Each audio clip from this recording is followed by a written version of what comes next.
তথ্যটা সত্য, তার স্বামী বেঈমানদের সঙ্গে যুদ্ধ করতে যে শহীদ বরণ করেছে। বিশ্বনবী কাঁদো কাঁদো ভাব নিয়ে বলেন, ইয়া উম্মি, ও মা জননী, যে খবর পাড়ার মানুষের কাছে শুনেছ ওই খবরটাই সত্য খবর পাড়ার মানুষেরা দিয়েছে। তোমার বাচ্চারা এতিম হয়ে গেছে, তুমি বিধবা হয়ে গেছো, স্বামী বলে আর ডেকে জীবনের স্বাদ মেটাতে পারবে না, জীবনের সুখ শান্তির কথা স্বামীরে জানিয়ে আর মেটাতে পারবে না, এক জায়গায় শয়নকক্ষে এক বালিশে মাথা দিয়ে আর শুতে পারবে না, তোমার ভবিষ্যৎ জীবনটা বিধবার জিন্দেগিতে কাটাতে হবে। আল্লাহ তোমার স্বামীকে শহীদ হিসাবে কবুল করে নিয়েছে। জোরে বলুন একটু সুবহান। অবাগা নারী হাউ হাউ করে কাঁদতে কাঁদতে বাড়ির দিকে রওনা দিয়েছেন। বাচ্চা দুটোর ভবিষ্যৎ কি করব? ওই বললেন, অবাগা নারী, তুমি একটু পরে এসো, গনিমতের মালগুলো বন্টনের পরে তোমার অচল সংসার আমি সচেতনার জন্য মাসে মাসে কিছু ভাতার ব্যবস্থা করে দেব। জোরে বলুন সুবহানাল্লাহ। প্রতি মাসে মাসে রাজ ধনকোষ থেকে কিছু খাবার তোমার বাড়ি পাঠিয়ে দেব, ছোট বাচ্চা শিশু, তাদের নিয়ে যাতে সংসার পরিচালিত হয়।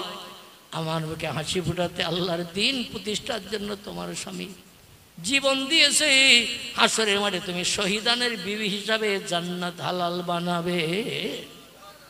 কাঁদতে কাঁদতে চলে যাচ্ছে। রাস্তা দিয়ে কিছু দূর যাওয়ার পর আবু বকর সিদ্দিক রাদিয়াল্লাহু সব সাহাবীদের গুটিয়ে সটিয়ে সবগুলো দেখে শুনে নিয়ে উনি একটু শেষে ফিরে আসছেন। জোরে বলুন সুবহান। নেতৃত্ব যাদের থাকে তারা কোথায় কি আসে না আসে সব দেখে শুনে আসে না, তাদের ফিরতে একটু লেট হয়, মুসলমানদের কোনো কিছু পুড়ি টুড়ি আছে কিনা, এই জন্য একটু দেখে শুনে আসছে। আবু বকরের সঙ্গে অবাগা ক্রন্দনরত নারীর দেখা, কাঁদছে না অবাগা নারী। আবু বকর বলছে, মাপ কুকিয়া ইউহান্নাসা, ও মদিনার নারী, তুমি কাঁদতে কাঁদতে কোথায় যাও? আইনা তাযহাব, যাও কোথায়? বলছে, এলাল বাইত, আমি কাঁদতে কাঁদতে আমার বাড়ি যাচ্ছি। বলছে, তুমি কাঁদতে কাঁদতে কেন যাও? বলে, গিয়েছিলাম পয়গম্বরের দরবারে। বলে, তারপর পয়গম্বর তো নারীদের চোখের পানি মোচন করে, নারীদের মুখে হাসি ফুটায়, সমস্যার সমাধান করে দেয়। নারীদের মুখে হাসি না দেখলে পয়গম্বরের চোখের পানি বন্ধ হয় না। সেই পয়গম্বর তোমারে কাঁদিয়ে ফিরালো, কাঁদতে কাঁদতে বাড়ি ফিরছ, কি ঘটনা ঘটেছে একটু বলো। বলছে, আমি পয়গম্বরের কাছে খবর নিতে গিয়েছিলাম, আমার স্বামী যুদ্ধের মাঠে গিয়েছিল পয়গম্বরের মুখে হাসি ফুটাতে, বেঈমানদের সঙ্গে মোকাবেলা করে ইসলামের জয়ের পতাকা উড়াতে। এখন আমার স্বামী হায়াতে বেঁচে আছে না মারা গেছে, এই তথ্যটা জানতে গিয়েছিলাম। পয়গম্বর এমন তথ্য দিল, আমার চোখের পানি অঝর ঝরে ঝরতে শুরু করলো। আমার দেহে আর চোখের পানি আছে কিনা জানি না, তাই ফপাতে ফপাতে মরুর রাস্তায় কাঁদতে কাঁদতে ঘরে ফিরছি। আবু বকর একটুখানি নিশ্চুপ হয়ে মাথা নিচু করে বলছেন, কুম কুম ইয়া ইউহান্নাসা, ও নারী একটুখানি দাঁড়াও, আমি একটু চিন্তা ভাবনা করে তোমার স্বামীর সম্পর্কে আমি শেষে ফিরছি, আমি একটু তথ্য পরিবেশন করি, আমি একটু দেখি। আবু বকর একটু বাহ্যিক চোখ বন্ধ করে অন্তরে চোখ চালিয়ে দিলেন মুতার যুদ্ধের প্রান্তরে। জোরে বলুন সুবহান। যুদ্ধের প্রান্তরে অন্তরের চোখ চালিয়ে দিলেন। নবীর যেমন অন্তরের চোখ ছিল, আবু বকরের ছিল না, ওমরের ছিল না। ওমর মসজিদে নববীর মেম্বারে জুমার দিন খুতবা দিচ্ছে, আর দিতে দিতে বলছে, এ আমার মোহাব্বতের ভাই, এ আমার মোহাব্বতের ভাই, ইরফা জাবালুকা, তুমি একটু পাহাড়ের মাথায় ঠেলে ওঠো, তাড়াতাড়ি পাহাড়ে ওঠো, অন্যথায় শত্রুরা তোমাদের বিপদের মাঝখানে ফেলে দেবে। মসজিদে নববীতে খুতবা পড়ছেন, জুমার দিন মুসল্লিদের কাছে বক্তব্য রাখছেন, রাখতে রাখতে হঠাৎ বলছেন, একটু পাহাড়ের মাথায় ঠেলে ওঠো, আমার ভাইরা বলি আবার খুতবার বাকি অংশ পাঠ করলেন। নামাজ শেষ হয়ে গেল। মদিনার মুসলমানরা নামাজের বাদে বলছেন, হুজুর আপনি এক বিষয়ে খুতবা দিচ্ছিলেন, দিতে দিতে হঠাৎ করে আপনি একজন সাহাবীর নাম ধরে বললেন, এ সাহাবী, তোমরা জনগণ সমেত পাহাড়ের মাথায় ঠেলে ওঠো, অনেক শত্রুরা গলিপথ দিয়ে তোমাদের হামলা করে বিদায় করবে, প্রাণনাশ করে দিয়ে দেবে। এ ওমর, যুদ্ধ চলছে এখন ইয়ামানের দেশে। কোথায়? ইয়ামানের দেশে যুদ্ধ চলছে, সেনা পাঠিয়ে দিয়েছেন। হঠাৎ করে ইয়ামানের দেশে যুদ্ধ চলছে, আর এখানে মসজিদে নববীতে দাঁড়িয়ে কি খবর দিলেন আপনি একটু বলুন। উনি বলছেন, আমি অন্তরের চোখে দেখলাম আমার পাঠানোর সেনারা শত্রুদের মাঝখানে পড়ে গেছে, পাহাড়ের উপরে না উঠলে সব সেনাদের প্রাণ নাশ করে দিয়ে দেবে। আমি একটু বললাম, ইরফা জাবালুকা, পাহাড়ের মাথায় ঠেলে ওঠো, তাহলে তোমরা শত্রুদের কবল থেকে মুক্তি পাবে। যুদ্ধে মুসলমানদের জয় হয়ে গেল। মুসলমানদের জয় হয়ে যাওয়ার পরে মুসলমানেরা মদিনায় ফিরে আসলো। আসার পরে মদিনার মুসলমানের জিজ্ঞাসা করছেন, জুমার দিন ওমর রাদিয়াল্লাহু খুতবা দিতে দিতে এ সেনাপতি তোমার ডেকেছিল, পাহাড়ের মাথায় উঠতে বলেছিল সকল সেনাকে নিয়ে, বিষয়টা কি তুমি কি শুনতে পেয়েছিলে? বলে, সাদ্দাক্তা সাদ্দাক্তা ইয়াকি, কথা বাস্তব সত্য। ওমর জুমার দিন জুমার নামাজের সময় যে বক্তব্যটা রেখেছিল, কয়েক হাজার মাইল দূর, কম বেশি 5.5 থেকে 6,000 মাইল দূরে আমরা যুদ্ধের ময়দানে ছিলাম, সেখান থেকে ওমরের কণ্ঠের আওয়াজ পরিষ্কার আমরা শুনতে পেয়েছিলাম। আর ওনার কথা শুনে পাহাড়ের মাথায় ঠেলে ওঠার কারণে শত্রুরা আমাদের ক্ষতি করতে পারেনি। জোরে বলুন সুবহানাল্লাহ। আবু বকর সিদ্দিক একটু মাথা নিচু করে চিন্তা ভাবনা করে বলছেন, এ মদিনার নারী, এ অভাগা নারী, কাঁদবেন না, আপনার স্বামী যুদ্ধের মাঠ থেকে একটু বাদই ফিরে আসে। জোরে বলুন সুবহানাল্লাহ, জোরে বলুন সুবহানাল্লাহ। মেয়েটি বলে, নবীর কথা সত্য না আবু বকরের কথা সত্য? বড় ধন্দে পড়ে গেলাম যে আমি। নবী বললেন আমার স্বামী মারা গেছে, পাড়ার মানুষেরা বলল মারা গেছে, আর আবু বকরের সঙ্গে রাস্তায় দেখা হলো, উনি শেষে ময়দান থেকে ফিরে আসছে, ওনার পরেও নাকি আমার স্বামী ফিরে আসছে, ব্যাপারটা কি বুঝলাম না। উনি বলছেন, আপনি ঠিক করে বলুন, পয়গম্বর বলেছে আমার স্বামী মারা গেছে। আবু বকর বলছে, আমি দেখতে পাচ্ছি তোমার স্বামী হাসি মুখে ফিরে আসছে। জোরে বলুন সুবহানাল্লাহ। হযরত আবু বকর সিদ্দিক পয়গম্বরের কাছে গেছে, যে চুপ করে দাঁড়ানো, এমন সময় সে সাহাবীটাও এসে হাজির। জোরে বলুন একটু সুবহানাল্লাহ। অবাগা নারী, আবু বকর বলেছে স্বামী ফিরে আসছে, স্বামীকে দেখার জন্য পাওয়ার জন্য পয়গম্বরের দরবারে হাজির। নবীকে বলছেন, ও মা, তুমি কাঁদতে কাঁদতে আবার কেন ফিরে গিয়েছিলে, আবার ফিরে আসছো? বলে, আপনার সাহাবী একটা মিথ্যা তথ্য দিয়েছে, আমার স্বামী নাকি যুদ্ধে মরেনি, শহীদ হয়নি, আমার স্বামী নাকি ফিরে আসতেছে, তাই আমি আবু বকরের সঙ্গে আবার আপনার কাছে এসেছি, দেখি আমার স্বামী ফিরে আসে কিনা। হঠাৎ করে কথা বলতে বলতে তার স্বামীর সামনে হাজির। জোরে বলুন সুবহানাল্লাহ। নবীও থ, সাহাবীরাও থ। কিছু সাহাবী বলছে, আমরা তো বাস্তবে দেখেছি ওনার স্বামী তরবারির আঘাতে প্রাণ বিসর্জন দিয়ে জমিনে শায়িত হয়ে গেছে, আমরা দেখেছি। পয়গম্বর বলছেন, আমিও সঠিক খবর শুনেছি, ওনার স্বামী মারা গেছে, তাই আমি তথ্য দিয়েছি তাকে, তোমার স্বামী হায়াতে বেঁচে নাই। আর আবু বকর বলল তোমার স্বামী বেঁচে আছে। কি বুঝলো তা বুঝলাম না। আল্লাহর পয়গম্বর মুখটা আসমানের দিকে উঁচু করেছেন। খবর নেবেন কার কাছ থেকে? আল্লাহর কাছ থেকে খবর নেবেন। বিষয়টা কি? নবীও ধন্দে পড়ে গেছেন, বিষয়টা বুঝতে পারছেন না। জিবরিল খবর দিয়ে গেল ওর স্বামী মারা গেছে, আর আবু বকর বলল ওর স্বামী বেশি আছে। আবু বকরের কথাটাই বাস্তবে রূপায়িত হলো। বিষয়টা কি? যে আকাশের দিকে মুখ উঁচু করেছেন, আল্লাহ বলেন, যাহাবিয়া জিবরিল আলা রাসূলিহি, জিবরিল তাড়াতাড়ি করে আমার নবীর কাছে যা, যে খবর দিয়ে দে আমার নবী সার্টিফিকেট দিয়েছে আবু বকরের নামের পাশে সিদ্দিক। ওই নারীর স্বামী মৃত্যুবরণ করেছে যুদ্ধের মাঠে, কোনো সন্দেহ নাই শহীদ হয়ে গেছে, কোনো সন্দেহ নাই। নবী তথ্য দিয়েছেন মারা গেছেন, শহীদ হয়েছেন, তথ্য সঠিক। কিন্তু আবু বকরের সিদ্দিক নামের লকবটা, সিদ্দিক নামের মর্যাদা হেরাস হয়ে যাবে, মিথ্যা হয়ে যাবে। আবু বকর কথা বললে কথা সত্য হয়, সবাই বিশ্বাস করে, কিন্তু আজকের এই কথাটা সত্য প্রমাণিত হবে না। আমি আল্লাহ ওটা পছন্দ করি না, কারণ ও যত কথা বলে সব কথা সত্য বলে, একটা দিনও জীবন দিতে চায়, মিথ্যা বলতে চায় না। তাই তার কথাটাকে বাস্তবে রূপদান করে কিয়ামত পর্যন্ত সিদ্দিক লকবের টাইটেল বিশ্ববাসীর কাছে চালু রাখার জন্য আমি মরা মানুষকে কোন শব্দ ব্যবহার করে জিন্দা করে নবীর দরবারে পাঠিয়ে দিয়েছি। নারায়ে তাকবীর। আল্লাহ নিষেধ করে দিয়েছে, খবরদার আমার এই বান্দার গায়ে স্পর্শ করবি না, বান্দার গায়ের গোশত খাবি না, তার দেহের সঙ্গে কোনো রকম দুঃসম্পর্ক তৈরি করবি না, খারাপ ব্যবহার করবি না। যেমন রেখেছে আপনজন, কিয়ামতের দিন হাজার হাজার বছর পেরিয়ে গেল, ওই কাফনের কাপড়ে যেমন করে কবরে দিয়েছে, ওই কাফনের কাপড় রক্তমাখা অবস্থায় হাসরের মাঠে তেমন লোকটা হাজির দেবে। নারায়ে তাকবীর।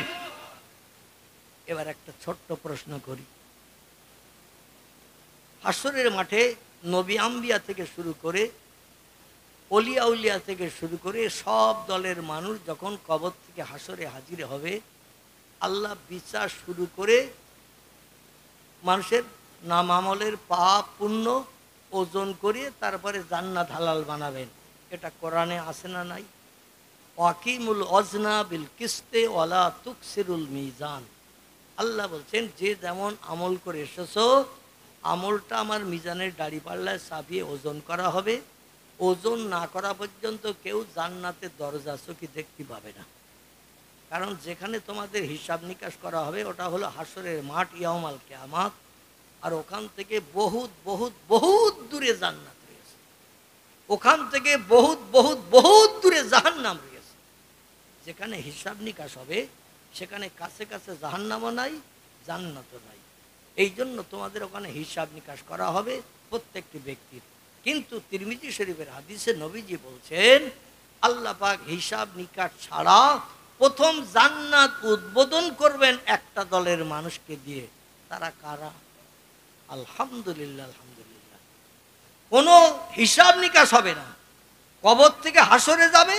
বিচার শুরু করার আগে, দাড়ি পাল্লা খাড়া করার আগে, ফেরেশতাদের নিযুক্ত করার আগে আল্লাহ বলবেন, যারা রক্তমাখা কাপড় অবস্থায় হাসরের মাঠে দাঁড়িয়ে আছে, এ ফেরেশতা মা হাজার রাজুল, ওই লোকগুলো কারা? ফেরেশতারা বলবেন, ইয়া রব্বি আল্লাহু আলাম, আল্লাহ সব থেকে বেশি জানেন ওই রক্তমাখা কাপড় পরিয়ে দাঁড়িয়ে আছে কারা, আর উলঙ্গ হয়ে দাঁড়িয়ে আছে কারা। নবীরাও থাকবে উলঙ্গ, নবীর বিবিরাও থাকবে উলঙ্গ, নবীর সাহাবীরাও থাকবে উলঙ্গ, নবীর উম্মতেরা থাকবে উলঙ্গ, ওলিয়া উলিয়ারা থাকবে উলঙ্গ। সবাই হাসরের মাঠে উলঙ্গ থাকবে, গায়ে কোনো বসন পোশাক কিছুই থাকবে না। কেবল একজন ব্যক্তি কাপড় পরে কবর থেকে উঠবেন। লোকটাকে একজন ব্যক্তি কবর থেকে কাপড় পরে উঠবেন, হাসরের মাঠে হাজির হবেন। কবর থেকে উঠে খুব বেশি দূরে তার যেতে হবে না, যেখান থেকে উঠবেন সেখানেই হাসরের মাঠ। জোরে বলুন একটু সুবহানাল্লাহ। কারণ মদিনার উত্তর দিকে হলো সিরিয়া, সিরিয়ার দেশের একটি জায়গা, জায়গাটির নাম হলো প্যালেস্টাইন। কি নাম বললাম? প্যালেস্টাইন। প্যালেস্টাইন খুব ভালো করে শোনেন। এই প্যালেস্টাইনে একটা মসজিদ আছে, মসজিদটির নাম হলো মসজিদুল আকসা, যারে বলা হয় বাইতুল মুকাদ্দাস। নাম শুনেছেন? এই বাইতুল মুকাদ্দাসের সামনে থেকে আল্লাহ পাক হাসরের মাঠ স্টার্ট করবেন, আর মক্কা মুকাররমার আরাফাতের মাঠ পর্যন্ত এই হাসরের মাঠ লম্বা হবে। বোঝা গেল? সিরিয়ার বাইতুল মুকাদ্দাস, ওই বাইতুল মুকাদ্দাসের সামনে থেকে হাসরের মাঠের স্টার্ট হবে, শুরু হবে। আর ওইখান থেকে আস্তে আস্তে আস্তে আস্তে উত্তর থেকে দক্ষিণের দিকে আসবে, আস্তে আস্তে মদিনা হয়ে। আমার ভাইরা, মাঝখানে যত বিশ্ব নবীর বাবা মা কবরস্থ হয়েছে, মাকামে আবওয়া, এসব জায়গাগুলো সব হাসরের মাঠ হবে। আমার ভাইরা, আয়েশা মসজিদের জায়গাটাও হাসরের মাঠ হবে। কোথাও মক্কা শরীফে হাসরের মাঠ হবে। মক্কা শরীফ হয়ে আরো দক্ষিণ দিকে আসবে, জায়গাটার নাম হলো আরাফাত। মক্কা থেকে আরো 14.5 কিলোমিটার দূর এই জায়গা পর্যন্ত, যেখানে আছে জাবালে রহমত পাহাড়, এই পর্যন্ত আল্লাহ লম্বা হাসরের মাঠ বানাবেন। দুনিয়ার সব দেশের মানুষকে এক মাঠে হাজিরি করাবে, মাঠে তাও অসংকুলান হবে না। আল্লাহরা চিন্তা করতে হবে না যে লোকের জায়গা হচ্ছে না, আবার একটু বাড়াই। এমন জায়গা বানাবেন তাতে সব মানুষের জায়গা ধরে যাবে। জোরে বলুন সুবহান।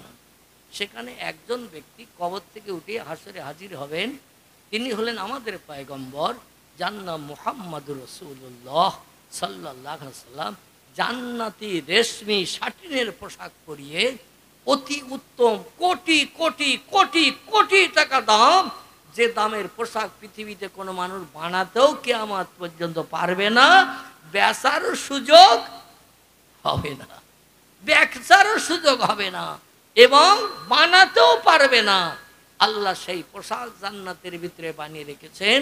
এই পোশাক পরি আমাদের নবীজিকে হাসরের মাঠে হাজির করাবেন।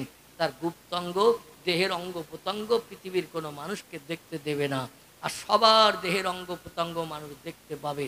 তবে সেদিন লজ্জা কি জিনিস কোনো মানুষের হবে না। মানুষ শুধু উঁচু উপরের দিকে তাকিয়ে তাকিয়ে দৌড়বে, কোথায় গাছ আছে, কোথায় বিল্ডিং আছে, কোথায় পাহাড় আছে, একটু পাহাড়ের গুহার ভেতরে ঢুকি, গাছের তলায় ছায়ায় যাই, কোথায় কোন জায়গায় ভালো একটু ছায়াটায় আছে একটু দেখি, ওখানে যে একটু সূর্যের রৌদ্র থেকে নিষ্কৃতি পাওয়ার জন্য নিচের দিকে কেউ নজর করবে না, উপরের দিকে তাকাবে। কার গুপ্তাঙ্গ কেমন, নাউজুবিল্লাহি মিন যালিক, কার অঙ্গ প্রত্যঙ্গ কেমন, কার দেহের কাঠামো কেমন, কেউ কিছুই দেখবে না। মায়ের সাহেব বলছি, ইয়া রাসূলুল্লাহ, আমি 7 বছর বয়সে আপনার সঙ্গে প্রণয় সূত্রে আবদ্ধ হয়ে আপনার ঘরকন্যা এসেছি, দেখতে দেখতে আমার বয়স 17 বছর হয়ে গেছে।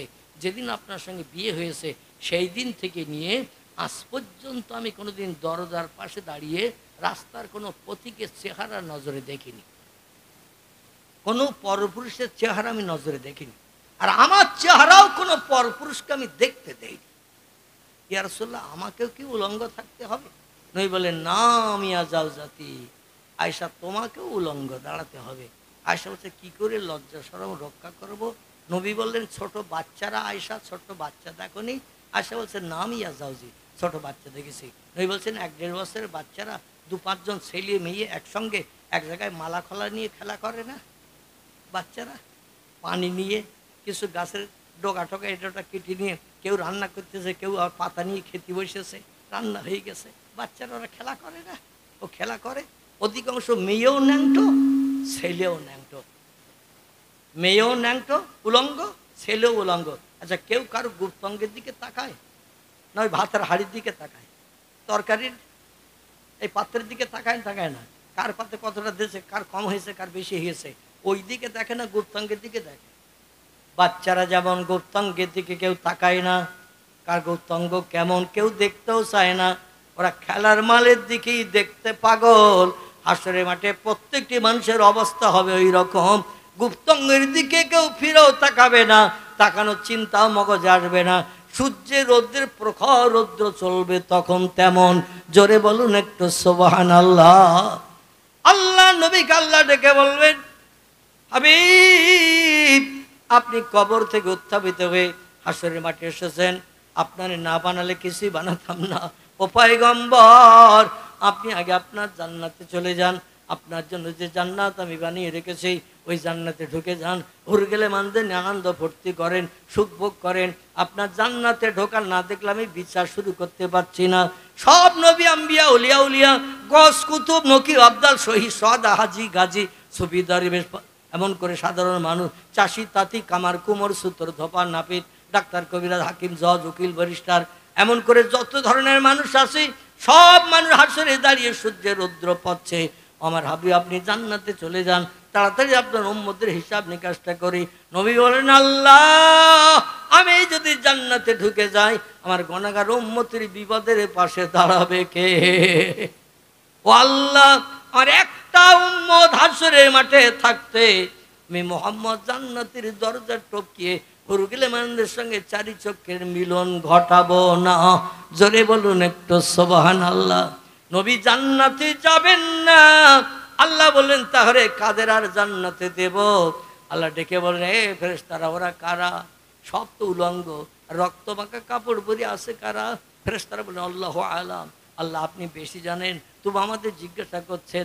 আমরা যে তথ্যটা জানি সেটি হলো এই, ওরা হলো শহীদান, শহীদান বিবির বিধবা বানিয়েছে, সন্তানের এতিম করেছে, ভালো মন্দ খাওয়া পরিত্যাগ করেছে, ভালোবাসার স্থানে সংসার জীবনে সুখ ভোগ করে ঘুমাতেও তারা পরিত্যাগ করে দিয়ে আপনার দিন রক্ষার জন্য, কোরআন ইজ্জত বাঁচানোর জন্য, মসজিদ রক্ষার জন্য, ইবাদতের ঘর রক্ষার জন্য জীবন উৎসর্গ করে দিয়ে বিবি বাচ্চারা বিধবা বানিয়ে সারা জীবন তাদের কাঁদিয়েছে। আল্লাহ এরা হলো শহীদান। আল্লাহ ডেকে বলে, ফেরেশতারা, যারা দুনিয়ার সব পরিত্যাগ করি, আমি আল্লাহ আমার দিন কায়েমের জন্য, আমার ইবাদতের ঘর মসজিদ রক্ষার জন্য, আমার কোরআনের মর্যাদা রক্ষার জন্য বিধর্মীর সঙ্গে লড়াই করতে, যে কোরআনের মর্যাদা রক্ষা করতে যে প্রাণ দিয়েছে, এদের হিসাব নিকাশ হবে না, এদের প্রথম জান্নাতে ঢুকিয়ে দাও। জোরে বলুন একটু নারায়ে তাকবীর। এরা ক নম্বর? আমি 4 নম্বরের কথা বলেছিলাম, মনে আছে তো? 1 নম্বর বলেছি নবীর দল। 2 নম্বর কি বলেছি? না, 2 নম্বরে কোরআনে আল্লাহ বলছেন সত্যবাদীর দল। কি বাদী? সত্যবাদী। আচ্ছা, সত্যবাদীর একটা তত্ত্ব দেব না? 4 নম্বরে যাব। সত্যবাদীর তত্ত্ব দিলে 4 নম্বরে দিকে আরো লেট হয়ে যাবে। হ্যাঁ, লেট হবে, দেখতে দেখতে তো 12টা। সত্যবাদী বিশ্বনবীর উম্মতদের ভিতরে সব থেকে সেরা সত্যবাদীর নাম বলেন? আলহামদুলিল্লাহ, সব থেকে সেরা সত্যবাদীর নাম হলো আবু কুহাফার বেটা, নাম তার আবু বকর সিদ্দিক রাদিয়াল্লাহু আনহু। জোরে বলুন একটু সুবহানাল্লাহ। নবীজি ওনার নামের পাশে, আবু বকর নামের পাশে এই সিদ্দিক লকবটা, টাইটেলটা দিয়ে দিয়েছিলেন। ইসলামের শুরুয়াতের প্রথমের সময় যখন পয়গম্বর মেরাজ থেকে মক্কা নগরীতে বসবাস করতে, মেরাজ থেকে ফিরে এসেছেন, মক্কার মানুষের কাছে মেরাজের গল্প গুজব করেছেন। খুব সংক্ষেপ করে, অল্প করে বলছি, অন্যদিন সময় হলে লম্বা করে বলবো। পয়গম্বর মেরাজ করে আল্লাহর সঙ্গে দিদার করে, জান্নাতি নাজনেমাত খাওয়া দাওয়া করে, জাহান্নাম দর্শন করে জিবরিলের সঙ্গে ফিরে আসলেন মক্কা নগরীতে।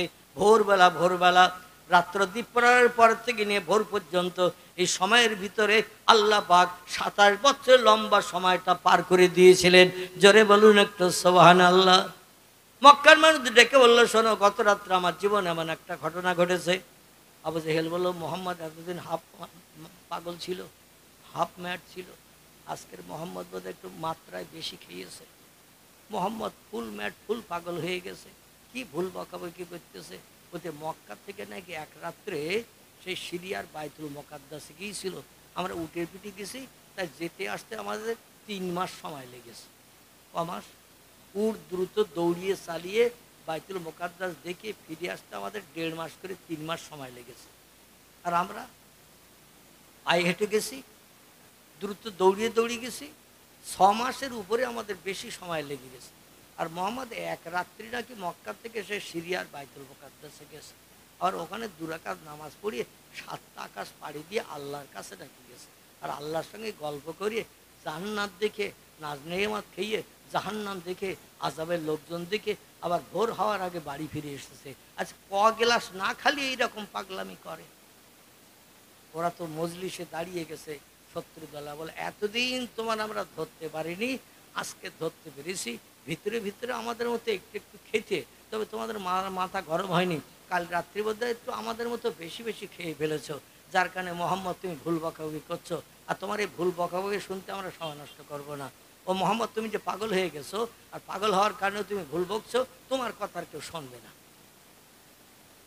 নবী বলছেন, এ মক্কাবাসীরা, আমি কিছু ভুল বলছি না, সব ঠিক বলছি।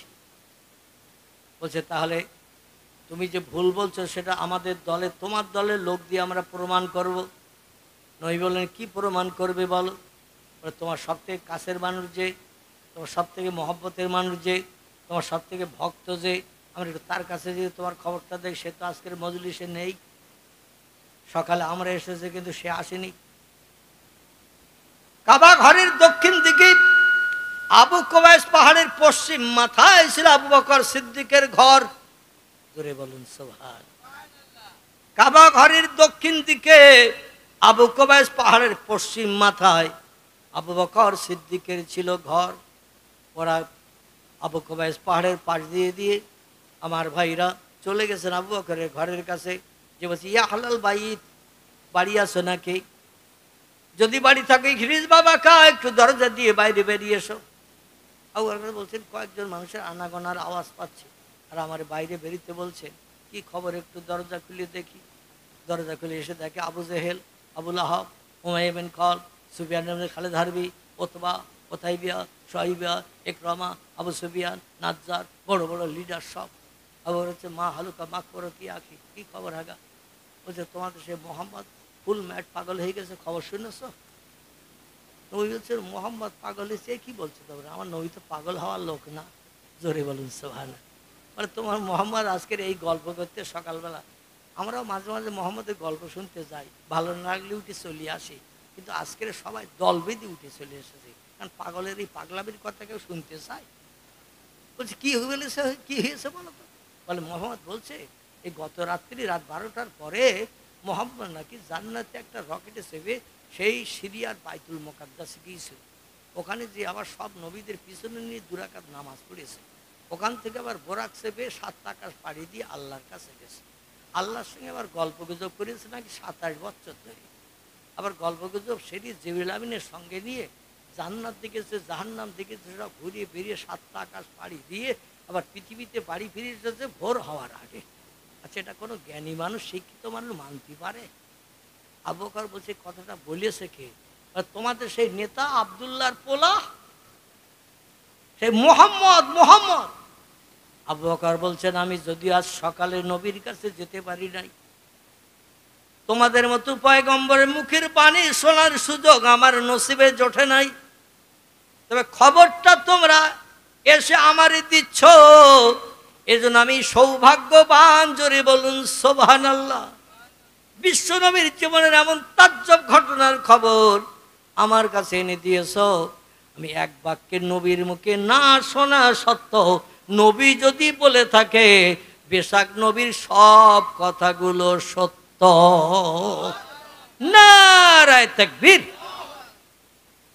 ওরা বলে কি সর্বনাশ, আবু বকর আমাদের দলের ভিতরে ঢোকানোর চেষ্টা করলাম, আবু বকর বলছে নবী যা বলেছে আমি নবীর মুখে না শুনে বিশ্বাস করলাম সব সত্য।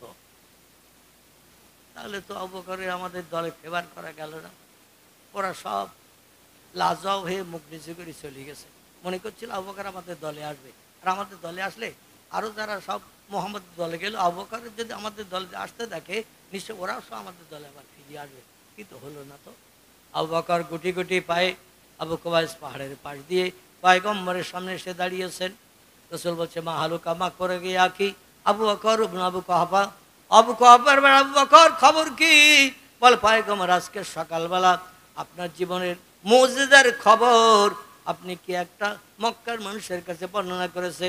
নবী বলছেন নাম নাম নাম, হা হা হা, আল্লাহ একটি ঘটনা আমার দিয়ে ঘটিয়েছেন, আমি সেটা বিশ্বাস করেছি।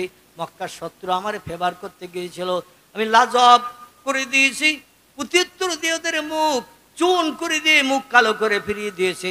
নবী বলছেন কি বলেছ? আমি বললাম পয়গম্বরের কাছে তোমাদের মতো আমি পয়গম্বরের মুখের কথা শুনতে পাইনি, তো যে তত্ত্বগুলো পয়গম্বর বলছে সেগুলো তোমরা আমার কাছে বলছো, এগুলো যদি পয়গম্বরের কথা হয় পয়গম্বরের মুখে না শুনেও আমি বিশ্বাস করছি পয়গম্বরের মুজিজা সব সত্য।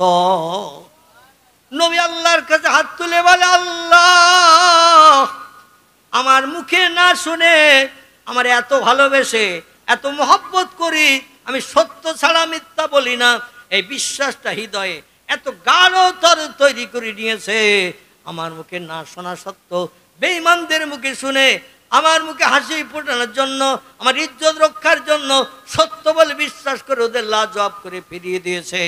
এই জন্য আমার এই মহব্বতের সাথীর নামের পাশে এতদিন নাম ছিল আবু বকর, আজকে তার নামের পাশে একটা লাকব সার্টিফিকেট আমি লিপিবদ্ধ করলাম, কিয়ামত পর্যন্ত মানুষ তার নাম বললে ওই সার্টিফিকেটের নামটা বলবে, লাকবটা বলবে, তসবিহটা পাঠ করবে সিদ্দিক সিদ্দিক সিদ্দিক। সিদ্দিক শব্দের বাংলা অর্থ হলো সত্যবাদী, না শুনেও বিশ্বাস করে পয়গম্বরের কথা। আসুন এবার আবু বকর কেমন সত্যবাদী ছিল এবার একটু তথ্য দেই আমার ভাইরা। মুতার যুদ্ধ হয়ে গেছে, মুতার যুদ্ধ। ইসলাম শরীয়তে বেঈমানদের সঙ্গে মোকাবেলা হয়েছে 21 মতান্তরে 23টি। ওটি বললাম 21 মতান্তরে 23টি যুদ্ধ হয়েছে মুসলমানদের সঙ্গে বেঈমানদের সঙ্গে। এই 23টি যুদ্ধের ভিতরে একটি যুদ্ধের নাম হলো মুতার যুদ্ধ। মুসলমানদের সৈন্য ছিল 6,500, বেঈমানদের সৈন্য ছিল 1,15,000 মতো। কত? 1,15,000 মতো মুসলমানদের সৈন্য ছিল 6,500। আচ্ছা, এখন বর্তমানে যদি এইরকম বিধর্মীদের সঙ্গে আমাদের মোকাবেলার কোনো পরিস্থিতি ঘটে, আমরা যদি 6,500 হই, তারা যদি 1,10,000 হয়, 15, 5,05,000 বাদ দিলাম, 1,10,000 যদি হয়, আমার বউ আমারে ডাকবে না ডাকবে না? আপনার স্ত্রী আপনারে ডাকবে না ডাকবে না? বলে যেইও না জানো, ওরা 15 গুণ, তোমরা 1 গুণ, পানির মতো গিলে খাবে, যখন তখন বিদায় করে আমারে বিধবা বানিয়ে সন্তান এতিম বানিয়ে দেবে। অত লোকের সঙ্গে লড়াই করে জয়ী হতে পারবে না। ওদের হাতে দামি দামি অগ্নিঅস্ত্র, তোমার হাতে কিছু নাই, আর তুমি ওখানে যাচ্ছ জীবন দিতে আমাদের বিধবা এতিম বানাতে, বাচ্চাগুলোর এতিম বানাতে। যেও না, যেও না। যদি স্বামী না শোনে তো পায়ে জড়িয়ে ধরবে না, ধরবে না, যেতে দেব না। লাথি মেরে হয়তো পায়ের থেকে ছাড়িয়ে বেরিয়ে আসা ছাড়া কোনো উপায় থাকবে না। এই রকম যুদ্ধে 6,500 মানুষ নবীর মুখে হাসি ফুটাতে, আল্লাহর দিন প্রতিষ্ঠিত করার জন্য, জান্নাতে সবার আগে ঢোকার জন্য 6,500 নবীর সাহাবী মদিনার মুসলমানেরা চলে গেছে। জোরে বলুন সুবহানাল্লাহ। যুদ্ধ শেষ হয়ে গেছে। আল্লাহ পাক বিশ্ব নবীর সঙ্গে যখন বেঈমানদের যুদ্ধ হতো, তাফসীরে কারকেরা তাফসীরে পৃষ্ঠা লিপিবদ্ধ করেছেন, 5 থেকে 7টি যুদ্ধে আল্লাহ পাক নবী সাহাবী সৈন্য কম ছিল বলে আল্লাহর রহমতি ফেরেশতা হাজারে হাজার ওই যুদ্ধে পাঠিয়ে দিয়েছে। বদরের যুদ্ধে ফেরেশতা এসেছে, উহুদের যুদ্ধে ফেরেশতা এসেছে, তবুকের যুদ্ধে ফেরেশতা এসেছে, মুতার যুদ্ধে ফেরেশতা এসেছে। মুসলমান সংখ্যায় কম, ফেরেশতারা মুসলমানদের মতো সাজগোজ করে নিয়ে এরাও যুদ্ধে মোকাবেলা করে বেঈমানদের পরাজয় ঘটিয়ে যুদ্ধে মুসলমানদের কলেমার পথে উত্তীর্ণ করে বেঈমানদের পালিয়ে যাওয়ার এমন করে দৌরাত্ম্য হাসিল করেছে। জোরে বলুন একটু সুবহানাল্লাহ। 200, 500, 1000, 2000, 5000 বেঈমান মারা গেছে। মুসলমান জনসংখ্যায় খুব কম মারা গেছে।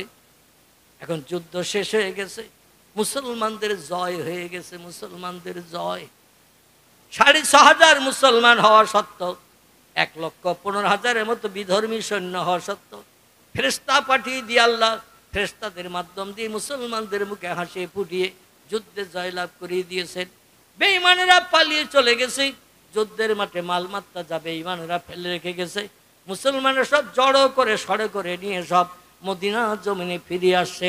এই মালগুলোকে আরবি ভাষায় গনিমাতের মাল বলা হয়। কিসের মাল? গনিমাতের মাল। এই মালগুলো সাহাবীরা সব সড়গড় করে নিয়ে এসে নবীর হাতে তুলে দেন। নবী সাহাবীদের বললেন, তোমরা কতজন বেশি আসো, যুদ্ধের মাঠ থেকে ফিরে এসেছো, কজন মারা গেছো, বিবি বাচ্চা বিধবা করেছো, আমার কাছে তালিকা দাও। এই মালগুলো আমি ভাগ বাটোয়ারা করে তোমাদের সবার মুখে হাসি ফুটাবো। জোরে বলুন সুবহানাল্লাহ। আমার ভাইরা, গনিমতের মাল নিয়ে সাহাবীরা বিশ্ব নবীর সামনে এনে রাখছেন। এমন সময় একজন বিধবা নারী, স্বামী হারা বিধবা, ঘরে থাকতে থাকতে খবর পেয়েছে মুতার যুদ্ধে তোমার স্বামী বেঈমানদের সঙ্গে মোকাবেলা করতে যে শহীদ বরণ করেছে। মেয়েটি বলে, হায় রে, বাচ্চাগুলো এতিম বানালো, আমারে বিধবা করলো, স্বামী হারা করে দিল, জীবন আর স্বামীর সঙ্গে খুশির গল্প করতে পারবো না, এক জায়গায় বসে দুটো খেতে পারবো না, এক জায়গায় এক বালিশে মাথা দিয়ে আর বিশ্রাম করতে পারবো না, জীবনের শখ শান্তির দাবি রেখে পূরণ করা আমার নসিব আর জটবে না। স্বামী বিদায় নিয়েছে, যুদ্ধের মাঠে শহীদ হয়ে গেছে। মুসলমানেরা ফিরে এসে আমারে খবর দিল, তাহলে আমি একটু যাই পয়গম্বরের কাছে, আমি প্রকৃত সত্য তত্ত্বটা পয়গম্বরের কাছে শুনবো। আমার স্বামী বেঁচে আছে না প্রকৃত মারা গেছে। সব সাহাবী এখনো তো ফেরে নাই। গনিমতের মাল নিয়ে বোঝা করে করে, কেউ কাঁধে করে, কেউ পিঠে করে, কেউ মাথায় করে নিয়ে নিয়ে নবীর কাছে জমা দিচ্ছেন। এখনো সব মাল এসে পৌঁছায় নাই। সব সাহাবী এখনো যুদ্ধের ময়দান থেকে মুতার প্রান্তর থেকে মদিনায় ফিরে আসে নাই। দেখি পয়গম্বরের কাছে যে খবর নেই। পয়গম্বর যে খবর দেবে ওটা আল্লাহ দেয়া খবর। জোরে বলুন সুবহানাল্লাহ। আর পয়গম্বর নিজের তরফ থেকে কোনো কথা বলে না, যেটা বলে আল্লাহ বলতে বললে তাই বলে। জোরে বলুন সুবহানাল্লাহ। পয়গম্বরের কাছে খবর নিয়ে আমি আশ্বস্ত হব, বিশ্বস্ত হব যে আমার স্বামী আছে কি নাই। কাঁদতে কাঁদতে কাঁদতে স্বামী হারা ব্যথা হৃদয় নিয়ে চোখের পানি ঝরাতে ঝরাতে হাউমাউ করে কাঁদতে কাঁদতে নবীজি দরবারে হাজির। নবী তখন গলিমতের মালগুলো এক জায়গায় করছেন, ভাগ বটরা করবেন। তাই করুণ কান্নার আওয়াজ বিশ্ব নবীর কানে যখন হাওয়ার মাধ্যম দিয়ে এসে গেল, আল্লাহ নবী বলছেন মাফকু কি ইয়া আইয়ুহাল আসহাব, ও সাহাবীরা তোমরা বলো। একটা করুণ কান্নার আওয়াজ নারীর কণ্ঠ থেকে যেন পাচ্ছি। কে এমন করুণ ভাবে কাঁদছে? আমার কানে আওয়াজ আসছে। আমি অভাগা নারীদের দুঃখ সহ্য করতে পারি না, তাদের চোখের পানি আমি সহ্য করতে পারি না। আমি তাদের মুখে হাসি ফোটানোর জন্য আমি নবী পাগল হয়ে পড়ি। জোরে বল। তথ্যটা সত্য, তার স্বামী বেঈমানদের সঙ্গে যুদ্ধ করতে যে শহীদ বরণ করেছে। বিশ্ব নবী কাঁদো কাঁদো ভাব নিয়ে বলেন, ইয়া উম্মি, ও মা জননী, যে খবর পাড়ার মানুষের কাছে শুনেছ ওই খবরটাই সত্য খবর পাড়ার মানুষেরা দিয়েছে। তোমার বাচ্চারা এতিম হয়ে গেছে, তুমি বিধবা হয়ে গেছো। স্বামী বলে আর ডেকে জীবনের স্বাদ মেটাতে পারবে না, জীবনের সুখ শান্তির কথা স্বামীরে জানিয়ে আর মেটাতে পারবে না। এক জায়গায় শয়নকক্ষে এক বালিশে মাথা দিয়ে আর শুতে পারবে না। তোমার ভবিষ্যৎ জীবনটা বিধবার জিন্দেগিতে কাটাতে হবে। আল্লাহ তোমার স্বামীকে শহীদ হিসাবে কবুল করে নিয়েছে। জোরে বলুন একটু সুবহান। অভাগা নারী হাউ হাউ করে কাঁদতে কাঁদতে বাড়ির দিকে রওনা দিয়েছেন। বাচ্চা দুটোর ভবিষ্যৎ কি করব? ওই বললেন, অভাগা নারী তুমি একটু পরে এসো, গনিমতের মালগুলো বন্টনের পরে তোমার অচল সংসার আমি সচেতনার জন্য মাসে মাসে কিছু ভাতার ব্যবস্থা করে দেব। জোরে বলুন সুবহানাল্লাহ। প্রতি মাসে মাসে রাজ ধনকোষ থেকে কিছু খাবার তোমার বাড়ি পাঠিয়ে দেব। ছোট বাচ্চা শিশু তাদের নিয়ে যাতে সংসার পরিচালিত হয়। আমার মুখে হাসি ফুটাতে আল্লাহর দিন প্রতিষ্ঠার জন্য তোমার স্বামী জীবন দিয়েছে। হাসরের মাঠে তুমি শহীদানের বিবি হিসাবে জান্নাত হালাল বানাবে। কাঁদতে কাঁদতে চলে যাচ্ছে।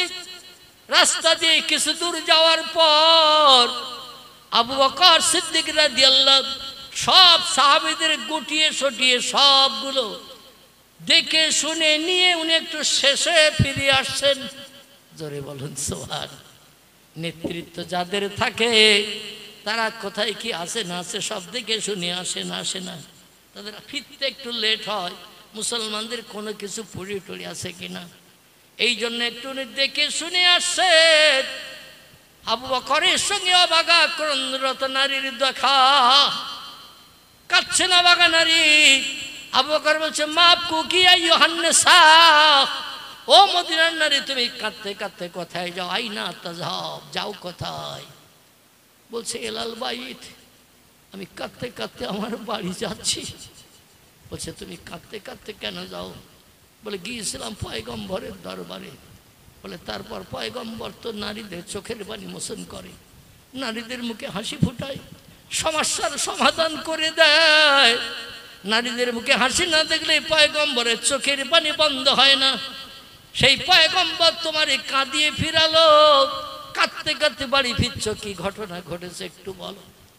বলছে আমি পয়গম্বরের কাছে খবর নিতে গিয়েছিলাম, আমার স্বামী যুদ্ধের মাঠে গিয়েছিল পয়গম্বরের মুখে হাসি ফুটাতে, বেঈমানদের সঙ্গে মোকাবেলা করে ইসলামের জয়ের পতাকা উড়াতে।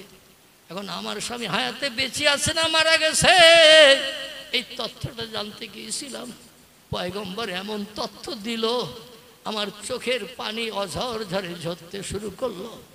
আমার দেহে আর চোখের পানি আছে কি না জানি না, তাই ফপাতে ফপাতে মরুর রাস্তায় কাঁদতে কাঁদতে ঘরে ফিরছি। আবু বকর একটুখানি নিশ্চুপ হয়ে মাথা নিচু করে বলছেন, কুম কুম ইয়া ইউহান্নেসা, ও নারী একটুখানি দাঁড়াও, আমি একটু চিন্তা ভাবনা করে তোমার স্বামীর সম্পর্কে আমি শেষে ফিরছি, আমি একটু তথ্য পরিবেশন করি, আমি একটু দেখি। আবু বকর একটু বাহ্যিক চোখ বন্ধ করে অন্তরে চোখ চালিয়ে দিলেন মুতার যুদ্ধের প্রান্তরে। জোরে বলুন সুবহান। যুদ্ধের প্রান্তরে অন্তরের চোখ চালিয়ে দিলেন। নবীর যেমন অন্তরের চোখ ছিল, আবু বকরের ছিল না ছিল না, ওমরের ছিল না ছিল না। ওমর মসজিদে নববীর মেম্বারে জুমার দিন খুতবা দিচ্ছে, আর দিতে দিতে বলছে, এ আমার মোহাব্বতের ভাই, এ আমার মোহাব্বতের ভাই ইরফা জাবালুকা, তুমি একটু পাহাড়ের মাথায় ঠেলে ওঠো, তাড়াতাড়ি পাহাড়ে ওঠো, অন্যথায় শত্রুরা তোমাদের বিপদের মাঝখানে ফেলে দেবে। মসজিদে নববীতে খুতবা পড়ছেন, জুমার দিন মুসল্লিদের কাছে বক্তব্য রাখছেন, রাখতে রাখতে হঠাৎ বলছেন, একটু পাহাড়ের মাথায় ঠেলে ওঠো আমার ভাইরা। বলি আবার খুতবার বাকি অংশ পাঠ করলেন। নামাজ শেষ হয়ে গেল। মদিনার মুসলমানরা নামাজের বাদে বলছেন, হুজুর আপনি এক বিষয়ে খুতবা দিচ্ছিলেন, দিতে দিতে হঠাৎ করে আপনি একজন সাহাবীর নাম ধরে বললেন, এ সাহাবী তোমরা জনগণ সমেত পাহাড়ের মাথায় ঠেলে ওঠো, অনেকটা শত্রুরা গলিপথ দিয়ে তোমাদের হামলা করে বিদায় করবে, প্রাণনাশ করে দিয়ে দেবে। এ ওমর যুদ্ধ চলছে এখন ইয়ামানের দেশে, কোথায়? ইয়ামানের দেশে যুদ্ধ চলছে, সেনা পাঠিয়ে দিয়েছেন। হঠাৎ করে ইয়ামানের দেশে যুদ্ধ চলছে, আর এখানে মসজিদে নববীতে দাঁড়িয়ে কি খবর দিলেন আপনি একটু বলেন। উনি বলছেন, আমি অন্তরের চোখে দেখলাম আমার পাঠানোর সেনারা শত্রুদের মাঝখানে পড়ে গেছে, পাহাড়ের উপরে না উঠলে সব সেনাদের প্রাণ নাশ করে দিয়ে দেবে। আমি একটু বললাম, ইরফা জাবালুকা, পাহাড়ের মাথায় ঠেলে ওঠো, তাহলে তোমরা শত্রুদের কবল থেকে মুক্তি পাবে। যুদ্ধে মুসলমানদের জয় হয়ে গেল। মুসলমানদের জয় হয়ে যাওয়ার পরে মুসলমানেরা মদিনায় ফিরে আসলো। আসার পরে মদিনার মুসলমানের জিজ্ঞাসা করছেন, জুমার দিন ওমর রাদিয়াল্লাহু খুতবা দিতে দিতে এ সেনাপতি তোমার ডেকেছিল, পাহাড়ের মাথায় উঠতে বলেছিল সকল সেনাকে নিয়ে, বিষয়টা কি তুমি কি শুনতে পেয়েছিলে? বলে সাদ্দাক্তা সাদ্দাক্তা ইয়াকি, কথা বাস্তব সত্য। ওমর জুমার দিন জুমার নামাজের সময় যে বক্তব্যটা রেখেছিল, কয়েক হাজার মাইল দূর, কম বেশি 5.5 থেকে 6,000 মাইল দূরে আমরা যুদ্ধের ময়দানে ছিলাম, সেখান থেকে ওমরের কণ্ঠের আওয়াজ পরিষ্কার আমরা শুনতে পেয়েছিলাম।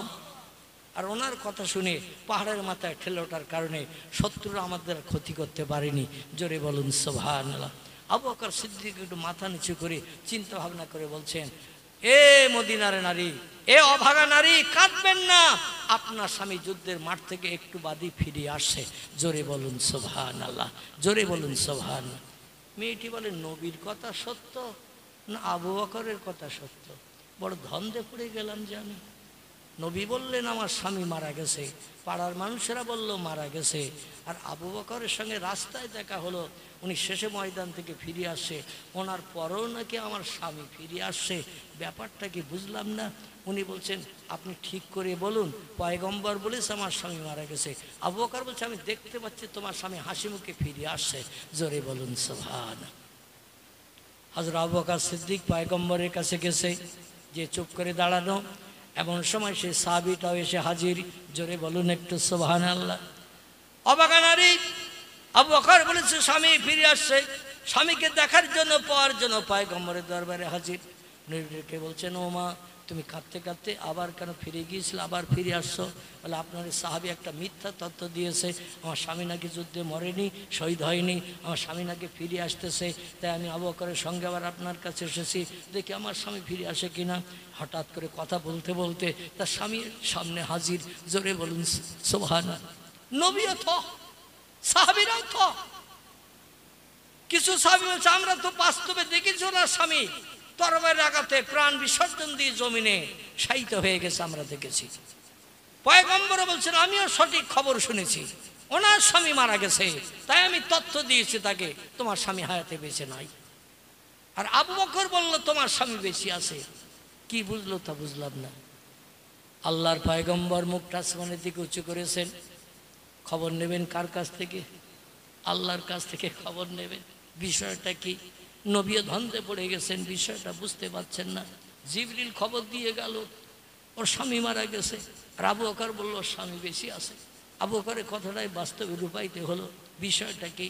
যে আকাশের দিকে মুখ উঁচু করেছেন আল্লাহ বলি যাহাবিয়া জিবরিল আলা রাসূলিহি, জিবরিল তাড়াতাড়ি করে আমার নবীর কাছে যা, যে খবর দিয়ে দে আমার নবী সার্টিফিকেট দিয়েছে আবু বকরের নামের পাশে সিদ্দিক।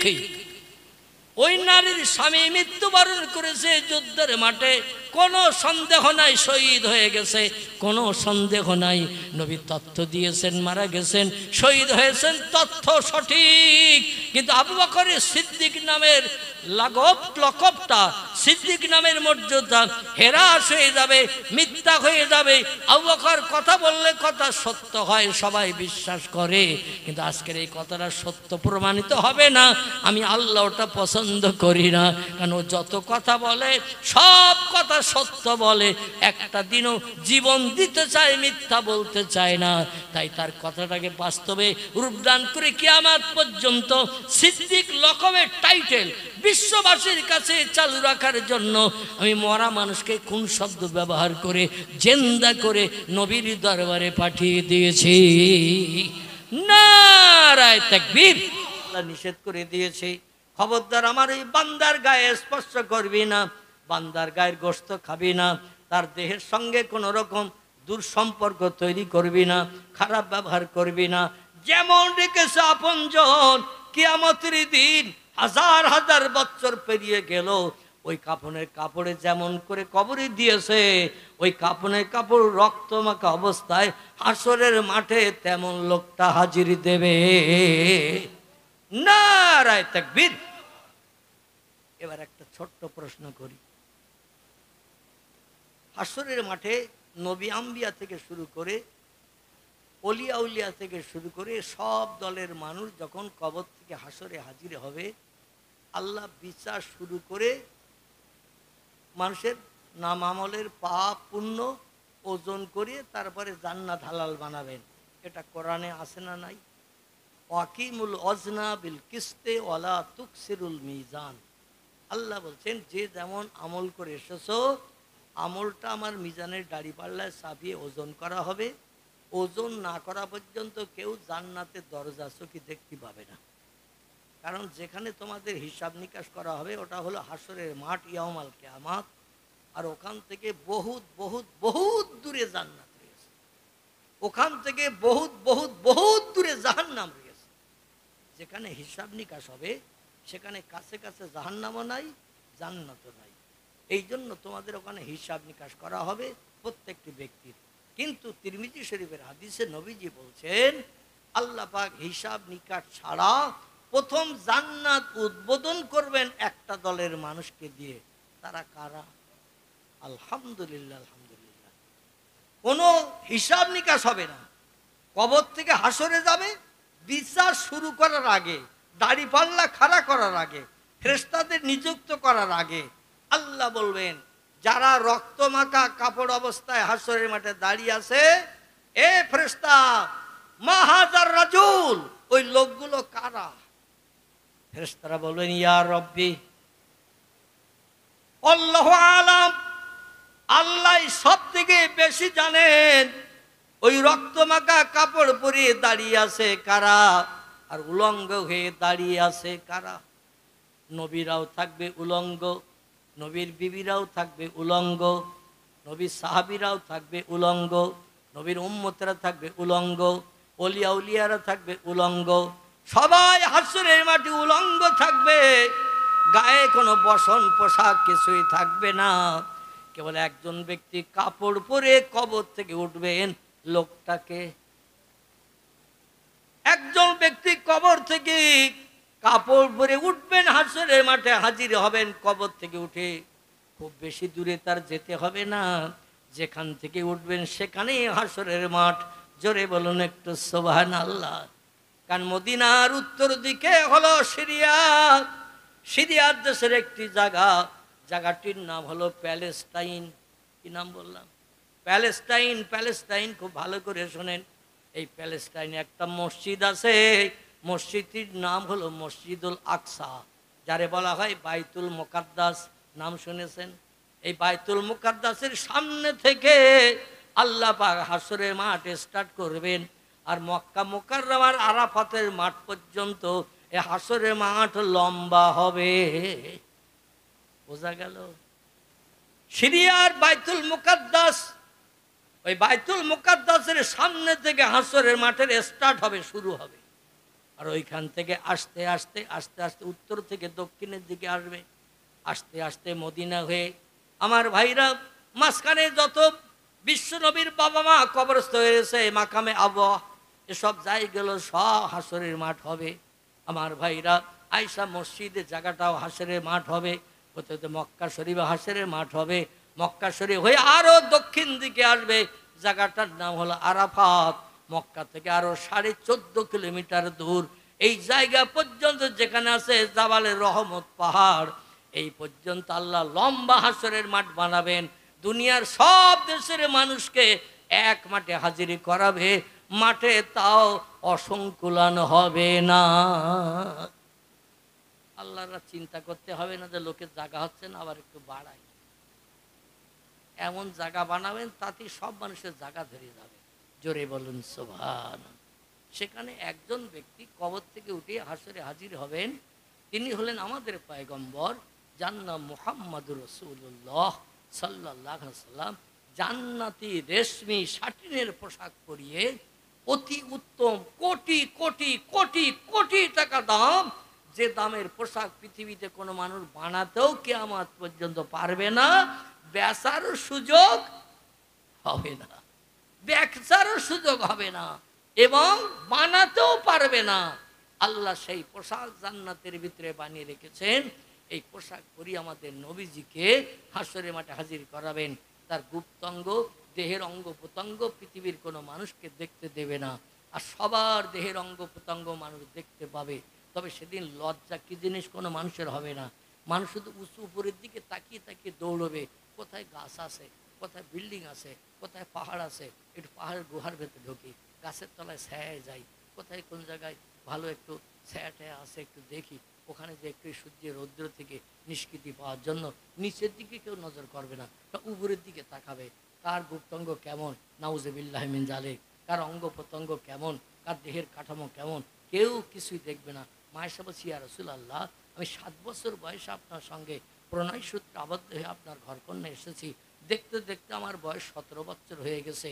যেদিন আপনার সঙ্গে বিয়ে হয়েছে সেই দিন থেকে নিয়ে আজ পর্যন্ত আমি কোনোদিন দরজার পাশে দাঁড়িয়ে রাস্তার কোনো পথিকের চেহারা নজরে দেখিনি, কোনো পরপুরুষের চেহারা আমি নজরে দেখিনি, আর আমার চেহারাও কোনো পরপুরুষকে আমি দেখতে দেইনি। ইয়া রাসূলুল্লাহ, আমাকেও কি উলঙ্গ থাকতে হবে? নবী বলেন, না মিয়া যাও জাতি আয়েশা, তোমাকেও উলঙ্গ দাঁড়াতে হবে।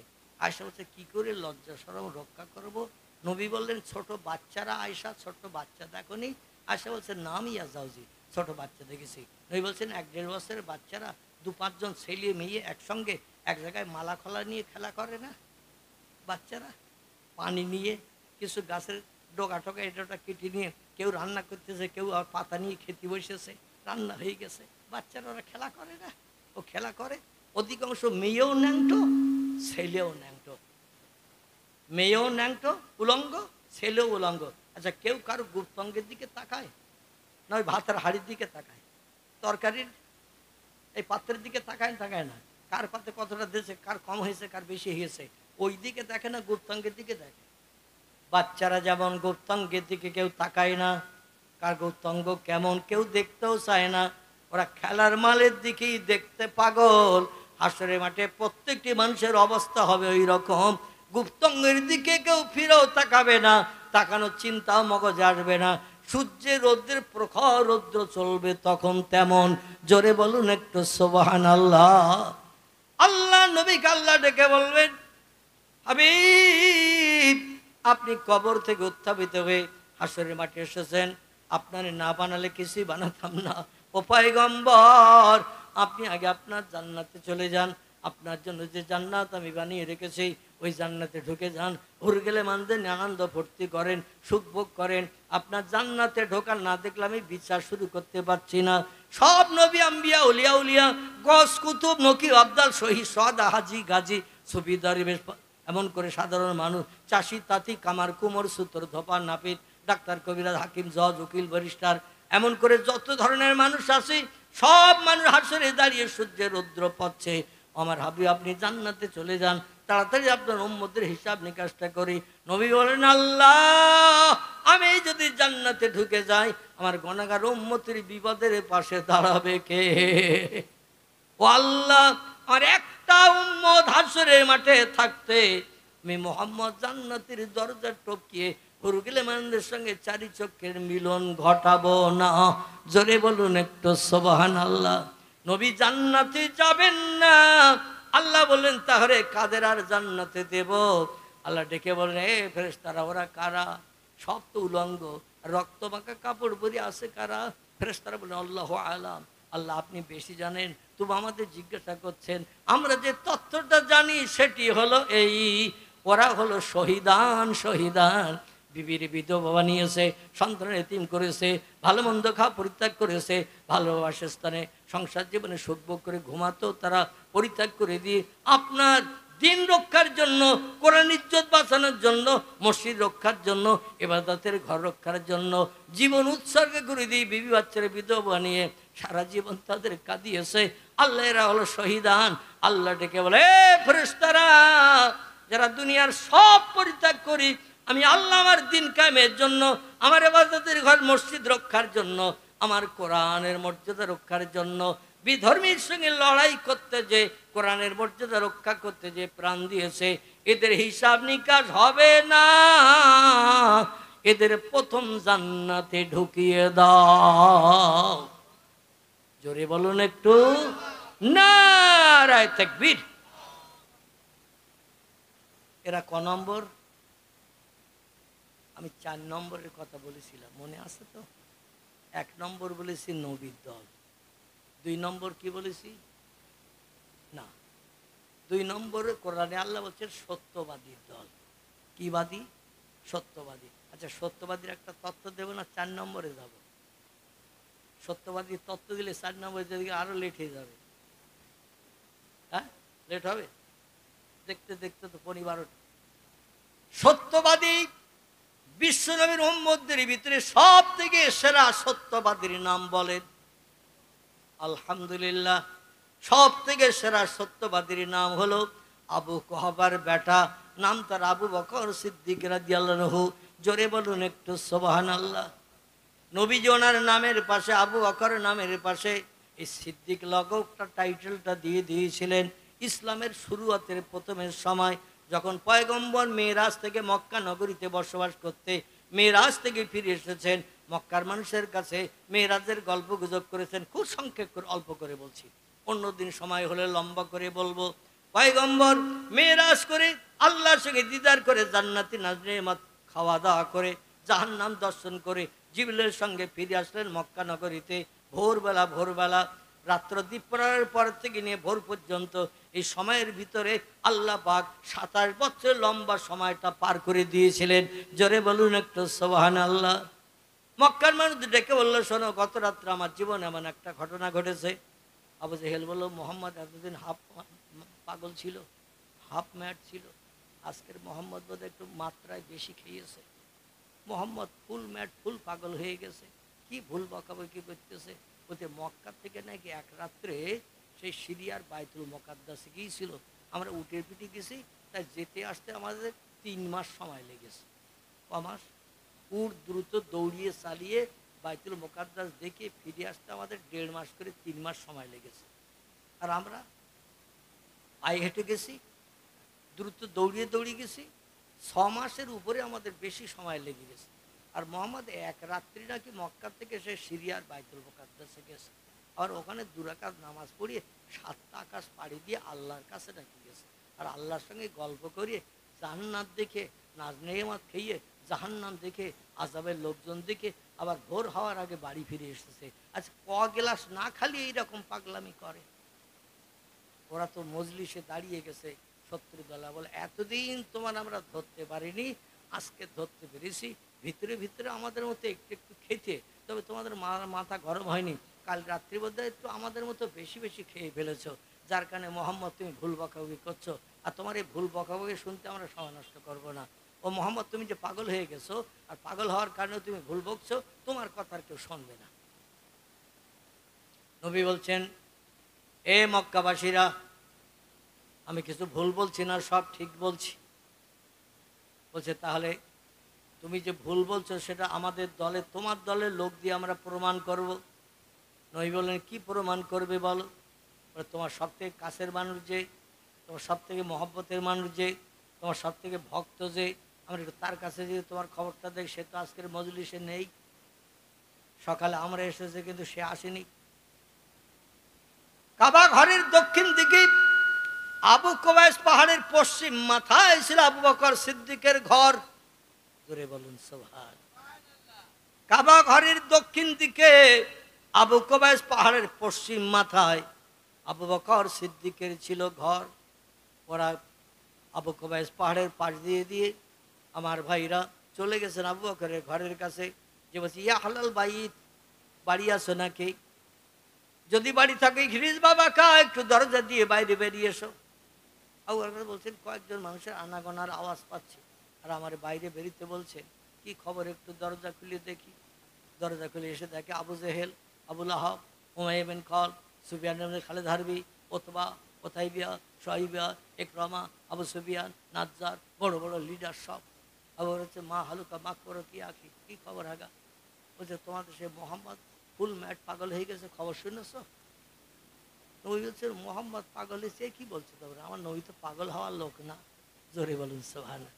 মানে তোমার মোহাম্মদ আজকের এই গল্প করতে সকালবেলা, আমরাও মাঝে মাঝে মোহাম্মদের গল্প শুনতে যাই, ভালো না লাগলে উঠে চলে আসি, কিন্তু আজকের সবাই দলবেঁধে উঠে চলে এসেছে, কারণ পাগলের এই পাগলামির কথা কেউ শুনতে চায়। বলছে, কি বলেছে, কি হয়েছে বলো তো? বলে, মোহাম্মদ বলছে, এই গত রাত্রি রাত 12টার পরে মোহাম্মদ নাকি জান্নাতে একটা রকেটে চেপে সেই সিরিয়ার বাইতুল মোকাদ্দাসে গিয়েছিল। ওখানে যে আবার সব নবীদের পিছনে নিয়ে 2 রাকাত নামাজ পড়েছে। ওখান থেকে আবার বোরাক চেপে 7টা আকাশ পাড়ি দিয়ে আল্লাহর কাছে গেছে। আল্লাহর সঙ্গে আবার গল্প গুজব করেছে নাকি 27 বছর ধরে। আবার গল্প গুজব সেটি জিবরিল আমিনের সঙ্গে নিয়ে জান্নাত দেখেছে, জাহান্নাম দেখেছে, সব ঘুরিয়ে বেরিয়ে 7টা আকাশ পাড়ি দিয়ে আবার পৃথিবীতে বাড়ি ফিরে এসেছে ভোর হওয়ার আগে। আচ্ছা, এটা কোনো জ্ঞানী মানুষ, শিক্ষিত মানুষ মানতে পারে? আবু বকর বলছে, কথাটা বলেছে কে? তোমাদের সেই নেতা আব্দুল্লাহর পোলা, সেই মোহাম্মদ। মোহাম্মদ। আবু বকর বলছেন, আমি যদি আজ সকালে নবীর কাছে যেতে পারি নাই, তোমাদের মতো পয়গম্বরের মুখের বাণী শোনার সুযোগ আমার নসিবে জোটে নাই, তবে খবরটা তোমরা এসে আমারই দিচ্ছ, এজন্য আমি সৌভাগ্যবান। জোরে বলুন সুবহানাল্লাহ। বিশ্ব নবীর জীবনের এমন তাজ্জব ঘটনার খবর আমার কাছে এনে দিয়েছ, আমি এক বাক্যের নবীর মুখে না শোনা সত্ত্বেও নবী যদি বলে থাকে, বেশাক নবীর সব কথাগুলো সত্য। নারায়ে তাকবীর। ওরা বলে, কি সর্বনাশ। আবু বকর আমাদের দলের ভিতরে ঢোকানোর চেষ্টা করলাম, আবু বকর বলছে, নবী যা বলেছে আমি নবীর মুখে না শুনে বিশ্বাস করলাম সব সত্য। তাহলে তো আবু বকরের আমাদের দলে ফেভার করা গেল না। ওরা সব লাজবাব হয়ে মুখ নিচু করে চলে গেছে, মনে করছিল আবু বকর আমাদের দলে আসবে। আর আমাদের দলে আসলে আরও যারা সব মোহাম্মদের দলে গেল, আবু বকরের যদি আমাদের দলে আসতে দেখে, নিশ্চয় ওরাও সব আমাদের দলে আবার ফিরে আসবে। কিন্তু হলো না তো। আবু বকর গুটি গুটি পায়ে আবু কুবাইস পাহাড়ের পাশ দিয়ে পয়গম্বরের সামনে এসে দাঁড়িয়েছেন। রসুল বলছে মা হালুকা মা করে গিয়া কি আবু বকর আবু কাহাবা আবু কাহাবার আবু বকর খবর কি? বল পয়গম্বর আজকে সকালবেলা আপনার জীবনের মুজিজার খবর আপনি কি একটা মক্কার মানুষের কাছে বর্ণনা করেছে। নবী বলছেন নাম নাম নাম হা হা হা, আল্লাহ একটি ঘটনা আমার দিয়ে ঘটিয়েছেন, আমি সেটা বিশ্বাস করেছি। মক্কার শত্রু আমার ফেভার করতে গিয়েছিল, আমি লাজবাব করে দিয়েছি, প্রত্যুত্তর দিয়ে ওদের মুখ চুন করে দিয়ে মুখ কালো করে ফিরিয়ে দিয়েছি। নবী বলছেন কি বলেছ? আমি বললাম পয়গম্বরের কাছে তোমাদের মতো আমি পয়গম্বরের মুখের কথা শুনতে পাইনি, তো যে তত্ত্বগুলো পয়গম্বর বলছে সেগুলো তোমরা আমার কাছে বলছো। এগুলো যদি পয়গম্বরের কথা হয়, পয়গম্বরের মুখে না শুনেও আমি বিশ্বাস করছি পয়গম্বরের মুজিজা সব সত্য। নবী আল্লাহর কাছে হাত তুলে বলে আল্লাহ আমার মুখে না শুনে আমার এত ভালোবেসে এত মহব্বত করি, আমি সত্য ছাড়া মিথ্যা বলি না, এই বিশ্বাসটা হৃদয়ে এত গাঢ়তর তৈরি করে নিয়েছে। আমার মুখে না শোনা সত্য বেঈমানদের মুখে শুনে আমার মুখে হাসি ফোটানোর জন্য, আমার ইজ্জত রক্ষার জন্য সত্য বলে বিশ্বাস করে ওদের লাজবাব করে ফিরিয়ে দিয়েছে। এই জন্য আমার এই মহব্বতের সাথীর নামের পাশে এতদিন নাম ছিল আবু বকর, আজকে তার নামের পাশে একটা লাকব সার্টিফিকেট আমি লিপিবদ্ধ করলাম। কিয়ামত পর্যন্ত মানুষ তার নাম বললে ওই সার্টিফিকেটের নামটা বলবে, লাকবটা বলবে, তসবিটা পাঠ করবে সিদ্দিক সিদ্দিক সিদ্দিক। সিদ্দিক শব্দের বাংলা অর্থ হলো সত্যবাদী, না শুনেও বিশ্বাস করে পয়গম্বরের কথা। আসুন এবার আবু বকর কেমন সত্যবাদী ছিল এবার একটু তথ্য দেই। আমার ভাইরা, মুতার যুদ্ধ হয়ে গেছে, মুতার যুদ্ধ ইসলাম শরীয়তে বেঈমানদের সঙ্গে মোকাবেলা হয়েছে 21 মতান্তরে 23টি। ওটি বললাম 21 মতান্তরে 23টি যুদ্ধ হয়েছে মুসলমানদের সঙ্গে বেঈমানদের সঙ্গে। এই 23টি যুদ্ধের ভিতরে একটি যুদ্ধের নাম হলো মুতার যুদ্ধ। মুসলমানদের সৈন্য ছিল 6,500, বেঈমানদের সৈন্য ছিল 1,15,000 মতো। কত? 1,15,000 মতো মুসলমানদের সৈন্য ছিল 6,500।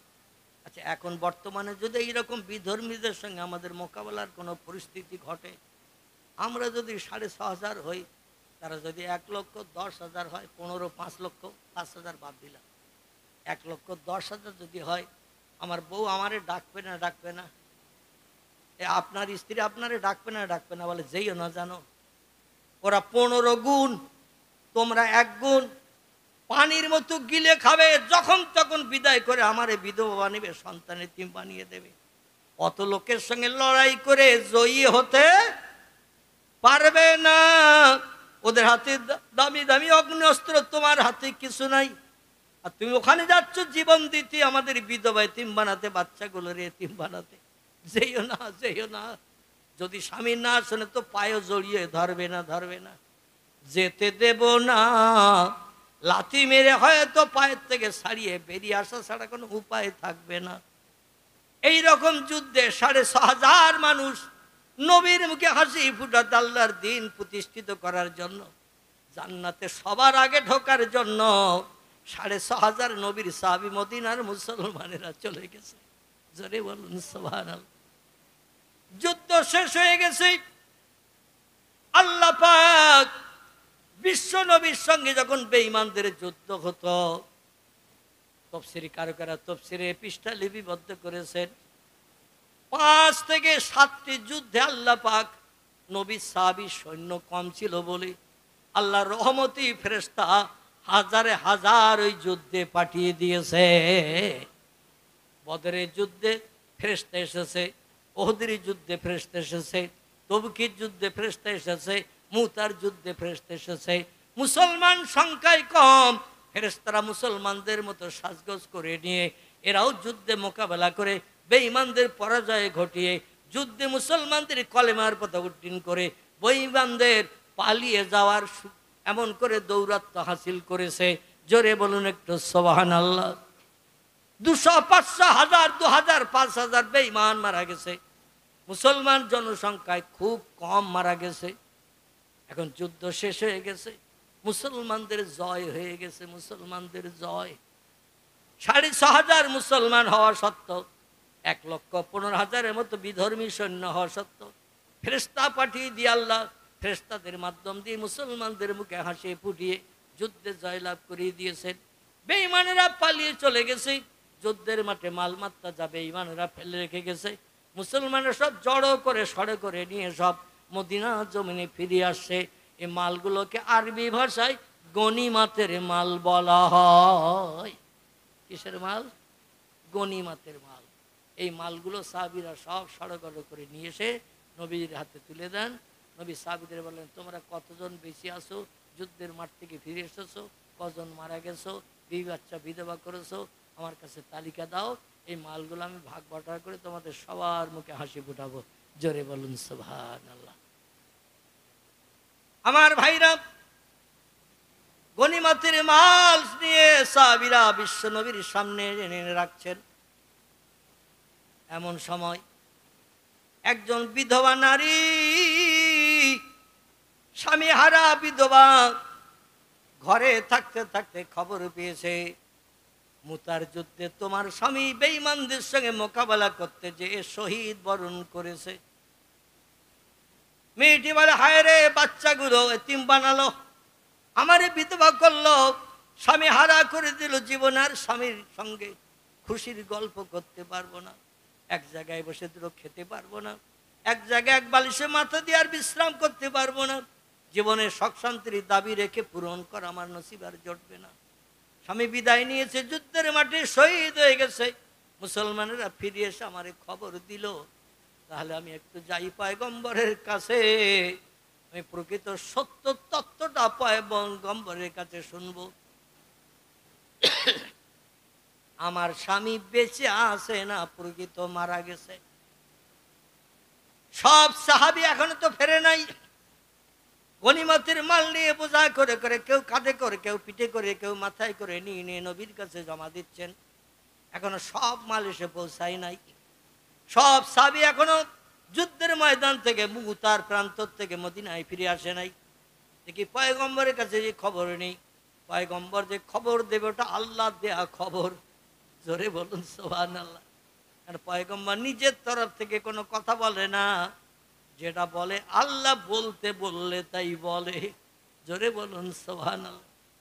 পয়গম্বরের কাছে খবর নিয়ে আমি আশ্বস্ত হব, বিশ্বস্ত হব যে আমার স্বামী আছে কি নাই। কাঁদতে কাঁদতে কাঁদতে স্বামী হারা ব্যথা হৃদয় নিয়ে চোখের পানি ঝরাতে ঝরাতে হাউমাউ করে কাঁদতে কাঁদতে নবীজি দরবারে হাজির। নবী তখন গনিমতের মালগুলো এক জায়গায় করছেন, ভাগ বটরা করবেন। তাই করুণ কান্নার আওয়াজ বিশ্ব নবীর কানে যখন হাওয়ার মাধ্যম দিয়ে এসে গেল, আল্লাহ নবী বলছেন, মাফকু কি ইয়া আইয়ুহাল আসহাব, ও সাহাবীরা তোমরা বলো। একটা করুণ কান্নার আওয়াজ নারীর কণ্ঠ থেকে যেন পাচ্ছি। কে এমন করুণ ভাবে কাঁদছে? আমার কানে আওয়াজ আসছে। আমি অভাগা নারীদের দুঃখ সহ্য করতে পারি না, তাদের চোখের পানি আমি সহ্য করতে পারি না। আমি তাদের মুখে হাসি ফুটানোর জন্য আমি নবী পাগল হয়ে পড়ি। জোরে বলুন একটু সুবহানাল্লাহ।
কাছে, সত্যই আমার স্বামী ইন্তেকাল করেছে, যুদ্ধের মাঠে শহীদ হয়েছে, না হায়াতে বেঁচে আছে, এটা পয়গম্বরের কাছে জানতে এসেছি। পয়গম্বরের মুখে তত্ত্ব শুনলে আমি আশ্বস্ত হব, বিশ্বস্ত হব।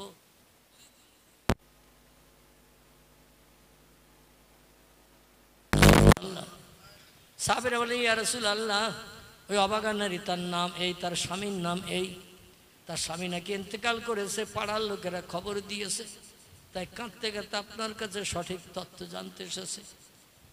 নবী একটু মাথা নিচু করে বসা, মাথা নিচু করে বসে চিন্তা ভাবনা করছেন, অবাগা নারীর স্বামীর সম্পর্কে কি তথ্য দেব।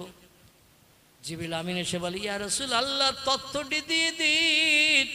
পাড়ার মানুষেরা যে তথ্য দিয়েছে, সাদ্দাক্তা সাদ্দাক্তা ইয়া রাসূলুল্লাহ,